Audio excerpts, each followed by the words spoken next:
ಆತ್ಮೀಯರಿಗೆ ಜ್ಯೋತಿಷ್ ಪಥ ಚಾನಲ್ಗೆ ಸ್ವಾಗತ. ಕುಜಪಥ ಬದಲಾವಣೆ ಎನ್ನುವ ವಿಡಿಯೋದೊಂದಿಗೆ ಬಂದಿದ್ದೇನೆ. ಮೀನರಾಶಿಯವರಿಗೆ ಇದರ ಶುಭಾಶುಭ ಫಲಗಳೇನು, ಪರಿಹಾರವೇನು, ಇದನ್ನು ನೋಡುವ ಕಾಲ. ಆಷಾಢ ಬಹುಳ ಚೌತಿ ದಿನಾಂಕ 2/8/2026 ಸೋಮವಾರ ರಾತ್ರಿ 10:54 ಸರಿಯಾಗಿ ವೃಷಭ ರಾಶಿಯಲ್ಲಿದ್ದ ಅಂಗಾರಕ ಮಿಥುನ ರಾಶಿಯನ್ನು ಪ್ರವೇಶ ಮಾಡ್ತಾ ಇದ್ದಾನೆ.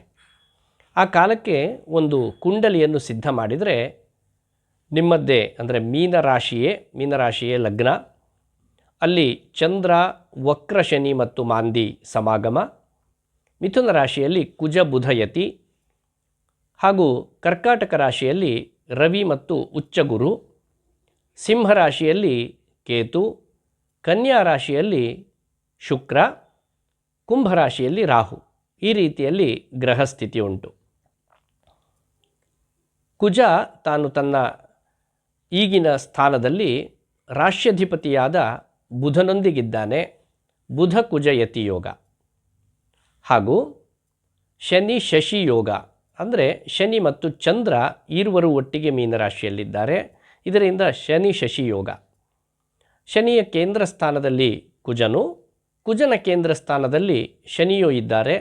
ಪರಸ್ಪರವಾಗಿ ಕುಜ ಮತ್ತು ಶನಿ ಯೋಗ. ಇನ್ನು ಅಂಗಾರಕ ಮಿಥುನ ರಾಶಿಯಿಂದ 4ನೇ ಮನೆಯಾದ ಕನ್ಯಾ ರಾಶಿಯನ್ನು ನೋಡ್ತಾ ಇದ್ದಾನೆ. ಕನ್ಯಾ ರಾಶಿಯಲ್ಲಿ ಶುಕ್ರ ಸ್ಥಿತನಾಗಿದ್ದಾನೆ. ಇದರಿಂದ ಭೃಗ್ವಂಗಾರಕ ಯೋಗ ಎನ್ನುವಂಥದ್ದು.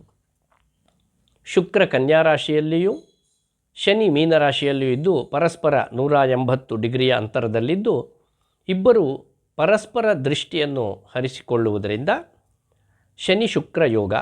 ಈ ರೀತಿಯ ಯೋಗಗಳು, ಈ ಎಲ್ಲ ಯೋಗಗಳಿಂದಲೂ 4ನೇ ಮನೆಗೆ ಅಂಗಾರಕನ ಆಗಮನದಿಂದಲೂ ಮೀನರಾಶಿಯವರಿಗೆ ಉಂಟಾಗಬಹುದಾದ ಯೋಗ ಫಲಗಳು ಹೇಗಿದ್ದಾವೆ ಅಂದರೆ, ಜನ್ಮರಾಶಿಯಲ್ಲಿ ಚಂದ್ರ, ಇದರಿಂದ ಮೃಷ್ಟಾನ್ನ ಪ್ರಾಪ್ತಿ ಮತ್ತು ಸಂತೋಷ ವೃದ್ಧಿ.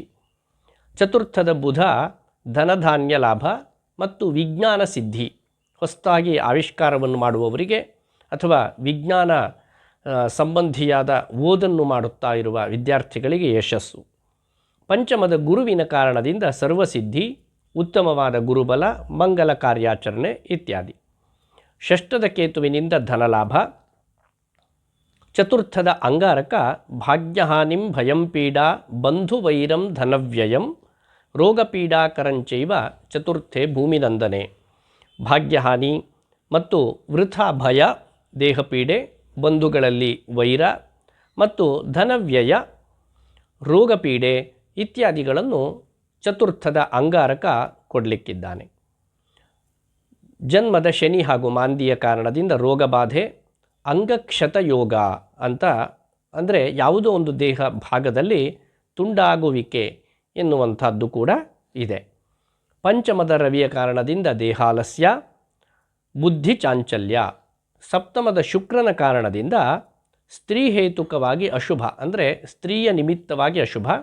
ಇದು ಕೇವಲ ಪುರುಷರಿಗಲ್ಲ, ಸ್ತ್ರೀಯರಿಗೂ ಕೂಡ ಮತ್ತೊಂದು ಸ್ತ್ರೀಯ ಕಾರಣದಿಂದ ಅಶುಭ ಫಲ.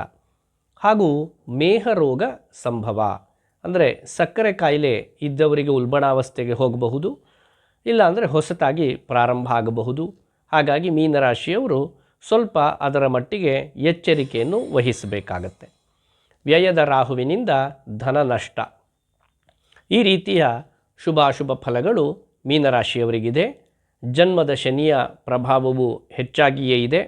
ಸಾಧ್ಯ ಇದ್ದವರು ಶನಿ ಶಾಂತಿಯನ್ನು ಮಾಡಿಸಿಕೊಳ್ಳುವುದು ಒಳ್ಳೆಯದು. ಪರಿಹಾರ: ಗೃಹದೇವತಾ ಆರಾಧನೆ, ನಿಮ್ಮ ಮನೆಯ ದೇವರ ಇಷ್ಟ ದೇವರ ಆರಾಧನೆಯನ್ನು ಮಾಡುವುದು ಮತ್ತು ಶಿವನ ಆರಾಧನೆ ಮಾಡುವುದು, ಶಿವ ಪಂಚಾಕ್ಷರಿ ಜಪಾನುಷ್ಠಾನವನ್ನು ಮಾಡುವುದು ಮೀನರಾಶಿಯವರು ನಿಮಗಿರುವ ಎಲ್ಲ ಅಶುಭ ಫಲಗಳನ್ನು ಕಳೆದುಕೊಂಡು ಶುಭವನ್ನು ಪಡೆದುಕೊಳ್ಳುವಲ್ಲಿ ಯಶಸ್ವಿಯಾದಂತಹ ಪರಿಹಾರ ಮಾರ್ಗವಾಗಿದೆ. ಈ ರೀತಿಯಾಗಿ ಸುಖಭಾವಕ್ಕೆ ಬರುತ್ತಿರುವ ಅಂಗಾರಕ ನಿಮಗಿರುವ ಎಲ್ಲ ದೋಷಗಳನ್ನು ದೂರೀಕರಿಸಿ ಸುಖಾಧಿಕ್ಯವನ್ನು ಅನುಗ್ರಹ ಮಾಡಲಿ ಎನ್ನುವುದಾಗಿ ಹಾರೈಸ್ತೇನೆ. ಧನ್ಯವಾದಗಳು. ಶುಭಮಸ್ತು.